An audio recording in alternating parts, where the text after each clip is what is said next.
మీకు తరచూ 888 Angel number కనిపిస్తుంది. చాలామంది నాకు పెడుతున్నారు, సార్ నాకు 888 కనబడుతూ ఉంది, 777 కనబడుతుంది, 555 కనబడుతుంది. 8 అనేది అష్టలక్ష్ములు. నా భాష చెప్పాలంటే 8 అంటే money is coming, more and more money is coming. 8న పుట్టారు రేవంత్ రెడ్డి గారు, 8న పుట్టారు అల్లు అర్జున్ గారు, 8 రాజశేఖర్ రెడ్డి గారు. సో వాళ్ళు డబ్బులోనే ఉన్నారు, పేరులో ఉన్నారు. వాళ్ళ ఒక చరిత్ర, వాళ్ళ చరిత్రని మనం తీసేయలేము, మాయ చేయలేము. So 888 money is coming, money is coming, money is coming. మొత్తం కూడితే 24.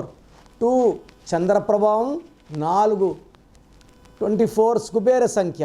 మొత్తం కలిస్తే 6 శుక్రుడు, సకల సుఖాలు ఇచ్చేవాడు, ఆనందం, ట్రావెల్, లవ్, రొమాన్స్ ఇచ్చేది 24 = 6. మీ పేర్లో బలం తెలుసుకోవాలనుకుంటున్నారా? మీ full name, calling name, date of birth. నా పర్సనల్ వాట్సాప్ నంబర్ 9951197198 9951197198కి వాట్సాప్ చేసిన, స్క్రీన్లో ఉన్న నంబర్స్కి వాట్సాప్ చేసిన 24 అవర్స్ రిప్లై వస్తుంది. మీ పేరు బాగుంటే మీరు లక్కీ. పేరు బాగాలేకపోతే take my appointment and meet me personal.